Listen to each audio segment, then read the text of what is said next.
Assalamualaikum teman-teman, balik lagi di cerita dongeng Momi. Masih bersama Sabik dan masih di buku Raksasa Berketombe. Momi akan membacakan cerita yang berjudul Hadro dan Manusia Peniru. Oh iya teman-teman, sebelum Momi membacakan cerita ini, jangan lupa like, komen, dan subscribe ya guys. Hadro menghala tikus-tikusnya. Dia menoleh ke kiri dan ke kanan, mencari penumpang. Oh iya, sebelum melanjutkan kisah ini, sebaiknya aku ceritakan dulu ya tentang tikus kereta Hadro. Hadro tertarik bekerja sebagai kusir setelah membaca kisah Cinderella. Karena di rumah Hadro banyak tikus dan ada 2 buah labu menganggur, dia pun memanfaatkannya. Dia memompa 2 induk tikus dan labu itu hingga membesar.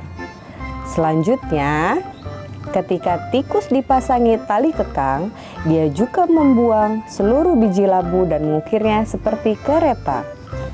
Ketika tikus Hadro membuat orang-orang tertarik, banyak penumpang berebut demi merasakan naik labu yang ditarik tikus besar.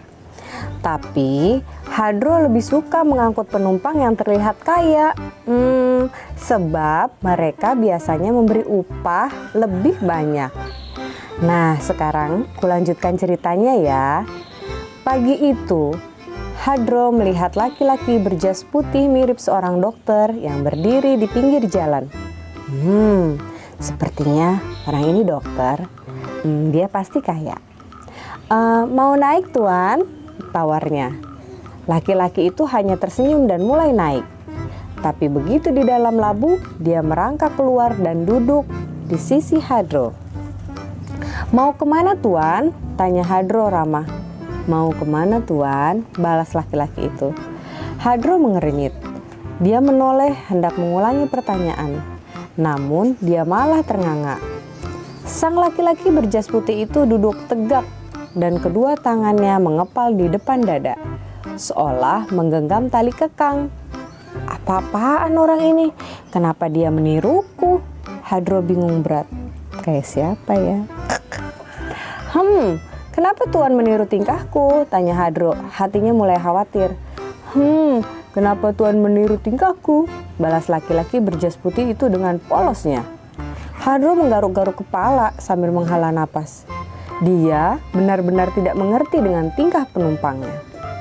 Di luar dugaan, laki-laki itu juga menggaruk kepalanya, lalu menghembuskan nafas. Dia meniru Hadro. Akhirnya Hadro pura-pura tidak peduli. Dia memacu tikus-tikusnya agar bergerak lebih cepat. Iha! Laki-laki berkemeja biru itu juga melakukan hal serupa. Iha! Teriaknya. Kenapa sih ini orang? Kenapa dia terus-terusan meniruku? Aneka pertanyaan menghujani benak Hadro. Dia melirik ke samping dan laki-laki di sisinya balas melirik. Hadro berkedip 3 kali, penumpang itu juga berkedip 3 kali. Hadro berdeham, laki-laki berjas putih itu juga berdeham. Lama-lama Hadro jengkel. Dia menarik tali kekang agar tikus-tikusnya berhenti. Lalu penumpang Hadro juga pura-pura menarik kekang imajinasinya. Nah, sekarang sebutkan tujuan tuan dan jangan meniruku, tegas Hadro. Nah, sekarang sebutkan tujuan tuan dan jangan meniruku, sahut laki-laki itu. Tolong jangan meniru. Aku tidak suka ditiru-tiru, Hadro memaki. Tolong jangan meniru, aku tidak suka ditiru-tiru, balas sang penumpang. Kepala Hadro mulai pening memikirkan penumpang itu. Dia mengamati laki-laki berjas putih itu baik-baik. Sebaliknya, penumpangnya juga mengamati Hadro dengan teliti.